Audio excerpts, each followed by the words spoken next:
the county land tax base. Yeah. Those establishments that are on county land, we have limited jurisdiction over them. Can we ban them from selling any alcohol here? That's the question. We need to get some people in here that can help us answer that and solve that so that it could happen. I don't see anything wrong with it happening, other than people will be going off the reservation and driving back on the reservation. That was one of the arguments I kept hearing over and over. But yeah, having a dry reservation is not a bad idea at all. And I know our youth are very interested in having that done because they see the effects of alcoholism. I've seen it. I know I've exposed. It's not a good effect to have. Thank you. Thank you. Good question. I myself am a recovering alcoholic and drug addict. There's a couple members on the other members of the legislature that have acknowledged that. I myself would have no problem with that. You know, alcohol has probably killed more of our people than a lot of other things. Fish, cocaine, marijuana, all of that stuff combined. So I have no problem with it. I think there'll be a lot of backlash. Yeah, I think there will. But I think if it's framed in the right way and pushed with always keeping our youth and the future of our tribe and their well-being first and foremost in the front of this initiative or this push, that I think some of the people that would be reluctant to do this would, in fact, see it the way that, you know, myself or whoever the other legislators or whoever supports it would see it. Like I said, I'm a recovering alcoholic and drug addict. Since I quit, my wife has not drank. She never had a problem, but our life has just changed 180. It's a good thing. So that's my thoughts on it. I agree with it and I support it.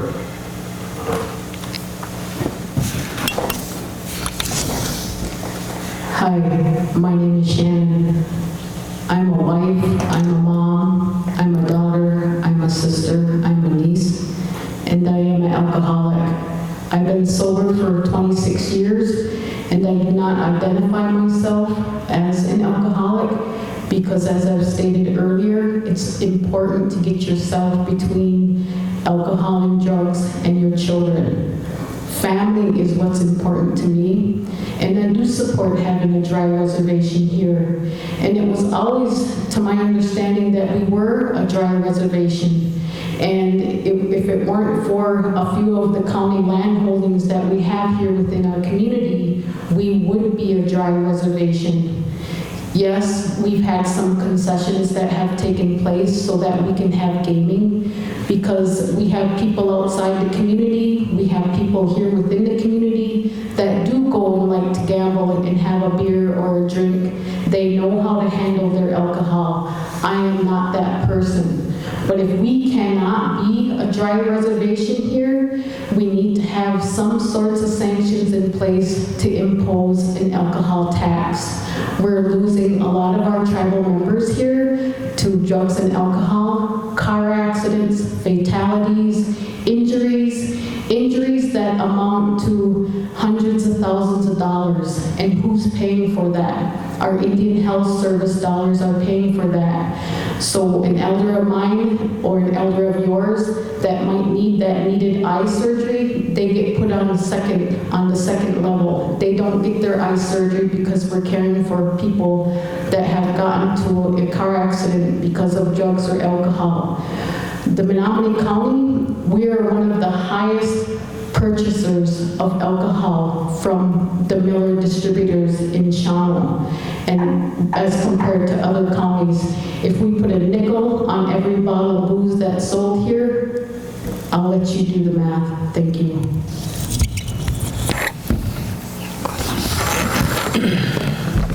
Well, I haven't had an alcohol drink since 1982. I support no alcohol on a reservation because it's devastation it does. It can turn the most prominent, most wise person into nothing. To see him be drug impaired, it's the most harmful sight that you can see. Let your children see that, let your grandchildren see that. Alcohol is one of the worst things that we have on this reservation because you get to a point where you'll try anything, any pill, smoke anything, heck, engage into more activities outside your marriage when you're alcoholic. It's bad. So I think that it would be good, but then again, the freedom of choice, it's here, marijuana's here, drugs are here. It all has to be the person to make that choice, whether they want to be impaired or not.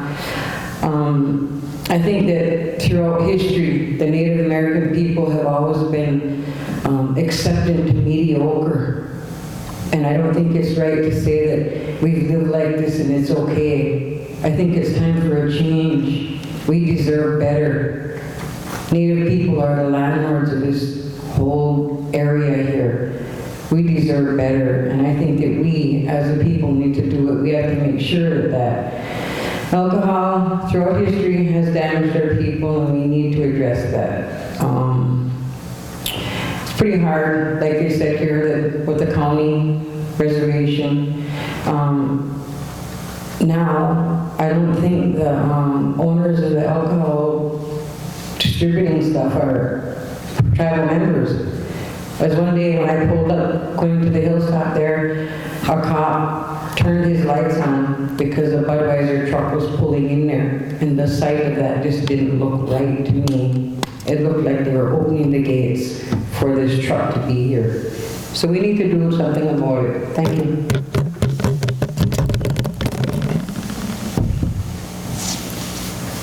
Can you repeat that one more time? What about adopting the idea of becoming a dry reservation? What are your thoughts? I guess my thoughts on that are, quite a few years ago I was detailed up to Red Lake, Minnesota, which is a dry reservation. What they had implemented on that reservation was that if you were caught in possession of alcohol, you went to jail for disorderly conduct. I see a mass issue of overcrowding and a huge expense on the tribe to house those extra people in there. I don't think that becoming a dry reservation is going to solve our problems. I think we need to continue along the lines of education and helping the people who are in need. You can ban alcohol just like we've banned drugs. We have zero tolerance for drugs. Does that stop them from coming here? No, it does not. We have to take other steps forward rather than just implementing more laws. Like I said, it creates a hardship on the limited resources we have as a tribe to house people for simply possessing alcohol. I think we could use those dollars in other ways to get them help. So, thank you.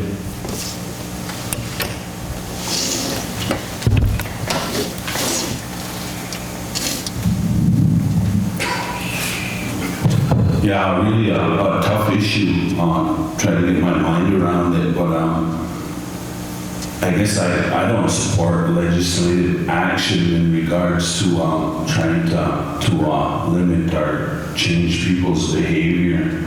I would support any kind of effort that the community brought forward, saying that it was time for us to have a dry reservation. I think that's a totally different approach And so I believe when the community's ready, then I think it would be time that we could put something into place. If you take a look at Pine Ridge, South Dakota, dry reservation has probably the worst criminal things going on in their community. A lot of it because they have to get access to alcohol. So really detrimental to that community, that dry reservation. But then again, you hear other communities went dry and they corrected like their social ills or whatever. And so there is opportunity there. I think it really has to be thought through, planned, and I think it's one of those grassroots things. I think the people who feel they had enough and they bring that forward, they get enough people on their side behind them, I could see it happening.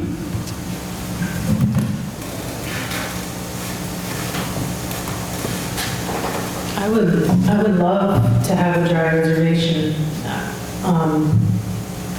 I watched my father. He was a legislature, and he was a judge, and he was a lay advocate, and he helped his people. And I watched him die a slow, painful death because of alcohol. So I would love to have a dry reservation. But I think, I'm still going to say it, and I'm going to keep saying it, culture is prevention.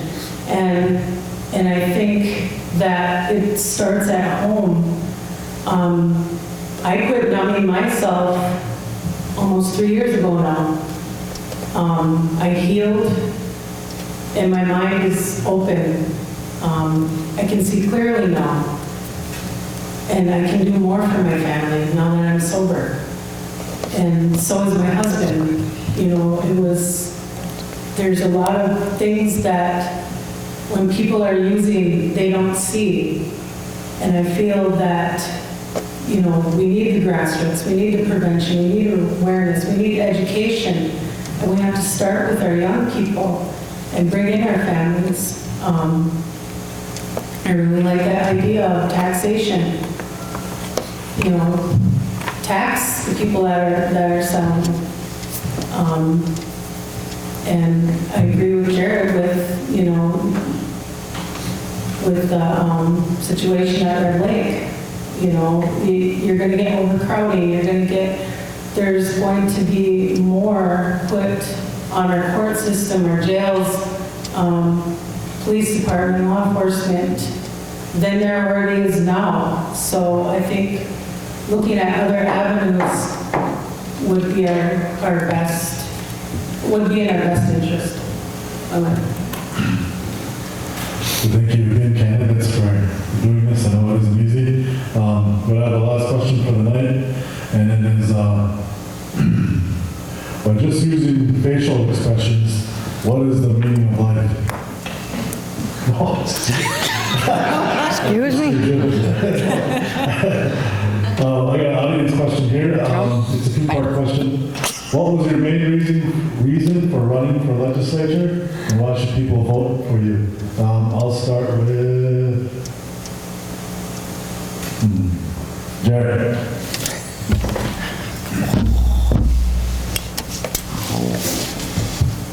I'll give you a little bit about the truth, and then I'll tell you why.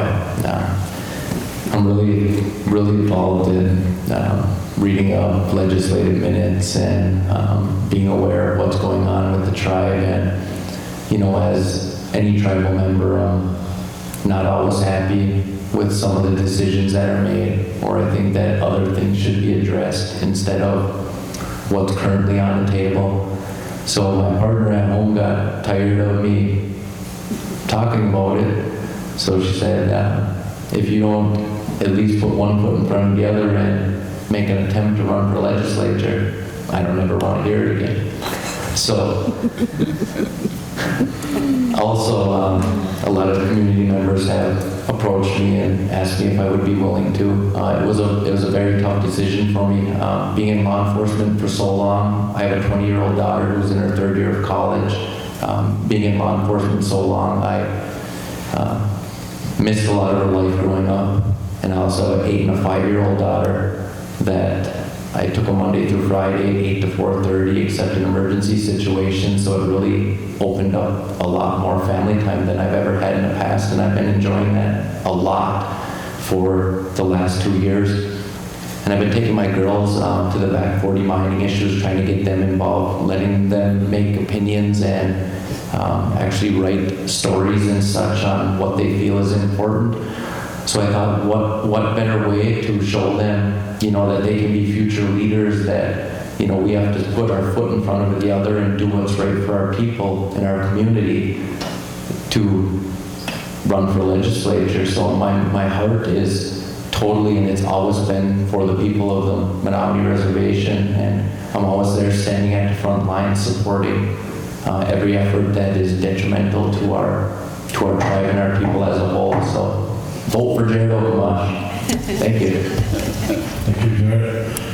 Ron, I asked you that same question.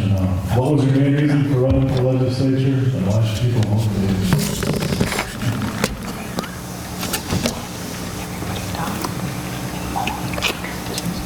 Yeah, I think that, as a tribe, like I said earlier, we do pretty well. But in my beliefs, I always think that you strive for improvement. And so I think that would be one of the things that I would put my foot forward on, is to strive for improvement. And I think that over the years I've gained knowledge. I worked in the mill. I know about that place. I worked as a tribal police officer. I know about that stuff. I worked for the county. So I got a wealth of knowledge and experiences that I can bring to the table.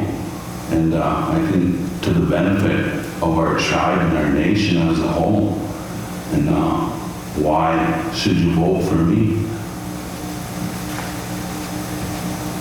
I really think a vote for me is what I think is, I guess in its simplicity, is that we need to have better programs for our elders.